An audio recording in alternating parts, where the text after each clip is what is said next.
Now, I'll just give you a bit of my background to give you a sense of how I got involved in all of this. I was asked in 1984 to design the national headquarters for the Environmental Defense Fund. And the head of Environmental Defense was a lawyer. And he said, we want to make sure all of our people in the office are safe for indoor air quality and things like that. And we took this very seriously and started looking around for consultants who could help us and talk to our lawyers about what it meant to design in a world where we were full of lack of information. Because two things happened.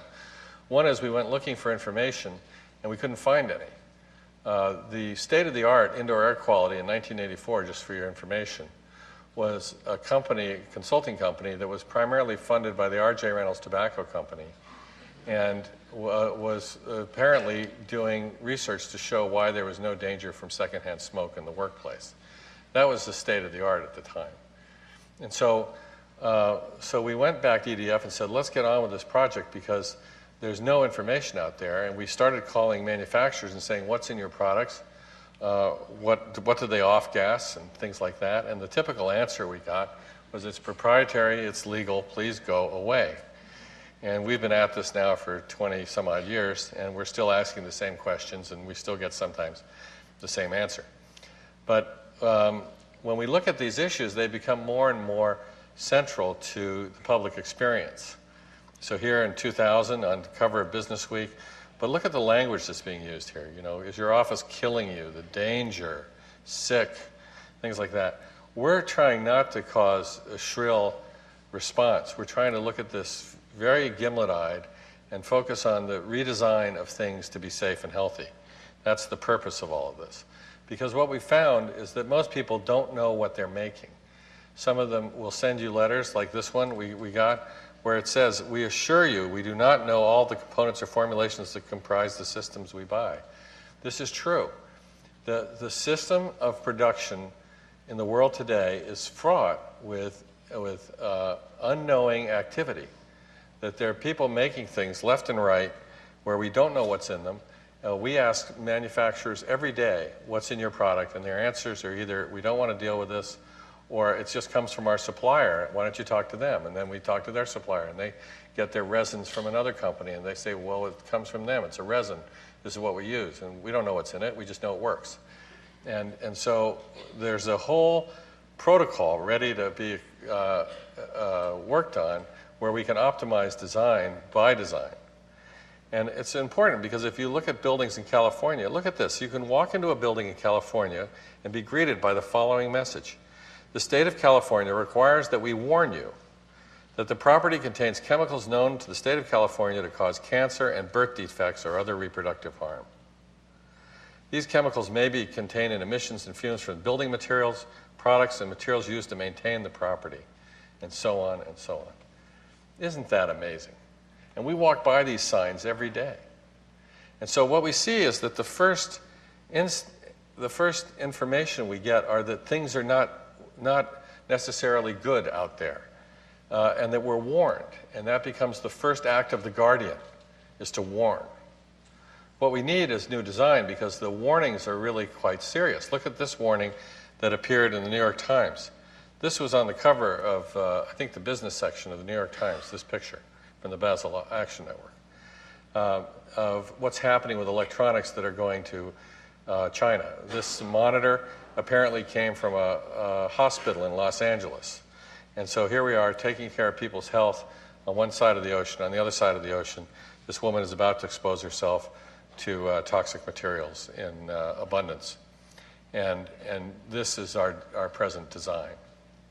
So as we look at the whole notion of materials, what we realize is that the first signals are going to come from restricted substances like Proposition 65 or the REACH legislation in Europe will be restricted substances. But really, as a species, what we could be looking at is let's do a full inventory of our chemicals and what we're making, and then let's do an optimization based on design.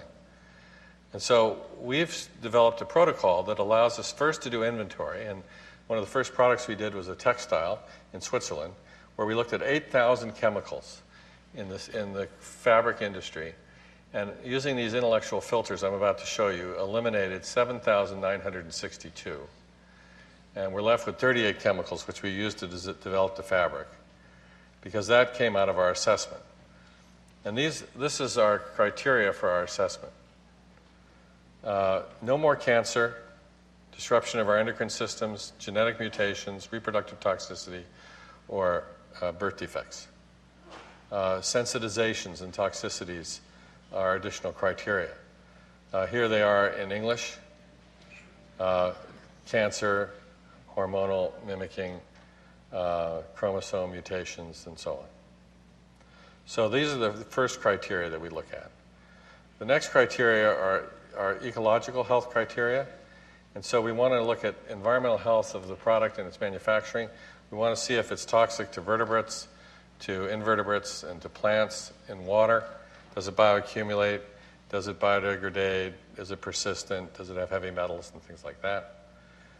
Here they are in English: poisonous to vertebrates, invertebrates, aquatic plants, and so on.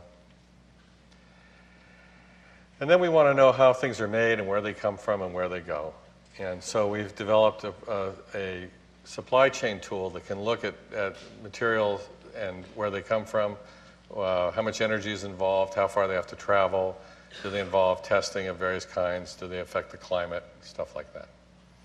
And so we look at materials within this framework, starting with materials that are considered nutrients.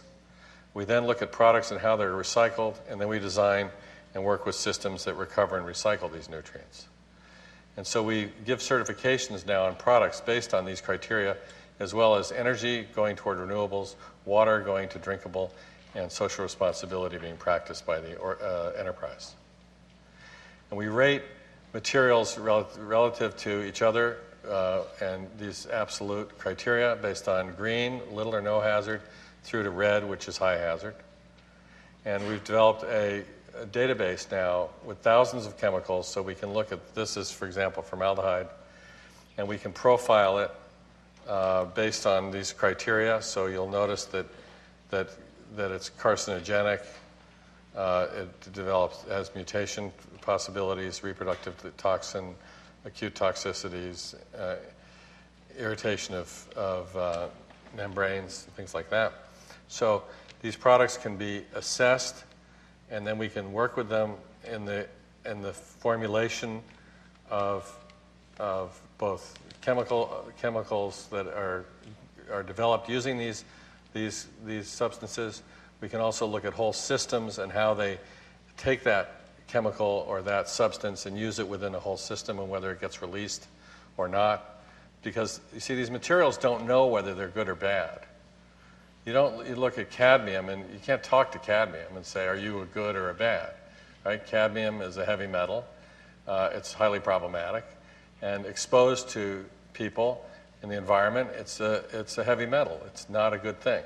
And so the idea of a NiCad battery is, from a design perspective, not a great idea, because a child could hit that battery and knock it open and release the cadmium. It could go to a landfill. It ends up in your wastebasket.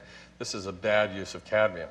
On the other hand, the use of cadmium for a solar collector that's owned by a company that is responsible for its products as products of service in closed cycles could use cadmium to make something that's infinitely reusable, where the cadmium is sequestered from the biosphere. This would be an appropriate use of heavy metal. And so the cadmium good, cadmium bad really depends on its use. So we have ways of weighing these factors into the assessments.